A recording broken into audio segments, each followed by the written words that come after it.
கடவுள் இருக்கிறாரா? ஆயிரக்கணக்கான ஆண்டுகளாக மனிதன் இந்த கேள்வியை கேட்டுக்கொண்டே இருக்கிறான். சிலர் கடவுள் இருக்கிறார் என்று நம்புகிறார்கள். மற்றவர்கள் இந்த பிரபஞ்சம் தானாகவே உருவானது என்று கூறுகிறார்கள். ஆனால் நாம் இந்த பிரபஞ்சத்தை ஒரு நிமிடம் கவனமாக பார்த்தால் அதில் ஒழுங்கை காண்கிறோம். அதில் துல்லியத்தை காண்கிறோம். அதில் அளவிட முடியாத அழகை காண்கிறோம். பூமி சூரியனுக்கு சரியான தூரத்தில் உள்ளது. அதிகமாகவும் இல்லை, குறைவாகவும் இல்லை. உயிர்கள் வாழ ஏற்ற தூரத்தில்.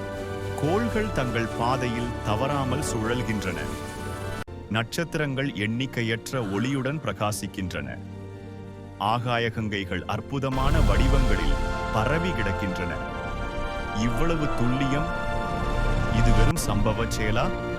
ஒரு வீட்டை கண்டால் அதை யாரோ கட்டியிருக்கிறார்கள் என்று நம்புகிறோம். ஒரு புத்தகத்தை பார்த்தால் அதை யாரோ எழுதியிருக்கிறார்கள் என்று அறிகிறோம். அப்படியென்றால் இந்த பிரபஞ்சம்? ராமன் அமைதியாக வானத்தை நோக்கி நின்றான்.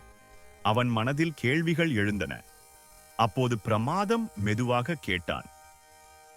பிரபஞ்சம் இவ்வளவு பிரம்மாண்டமாக இருக்கும்போது இதற்கு பின்னால் அறிவார்ந்த யாரும் இல்லை என்று எப்படி சொல்ல முடியும்? ஒரு வீடு தானாக உருவாகாது. ஒரு புஸ்தகம் தானாக எழுதப்படாது. ஒவ்வொரு செயலுக்கும் பின்னால் ஒரு செய்பவர் இருப்பார். ராமன் சிறிது நேரம் மௌனமாக இருந்தான். அந்த அமைதியில் அவன் மனதில் ஒரு வெளிச்சம் தோன்றியது. ஆமாம், இயற்கையின் ஒழுங்கும், பூமியின் துல்லியமும், உயிரின் சிக்கலான அமைப்பும், இவை அனைத்தும் ஒரு புத்திசாலித்தனமான வடிவமைப்பை காட்டுகின்றன. அவன் மெதுவாக சொன்னான், நாம் காற்றை காணவில்லை, ஆனால் அதன் இருப்பை உணர்கிறோம். அதேபோல் கடவுளின் இருப்பையும் படைப்பின் மூலம் உணர முடியாதா? அந்த இரவு ஒரு சாதாரண உரையாடல் இல்லை, ஒரு கேள்வி, ஒரு நம்பிக்கையாக மாறிய தருணம் அது. ஆகவே கேள்வி மீண்டும் எழுகிறது.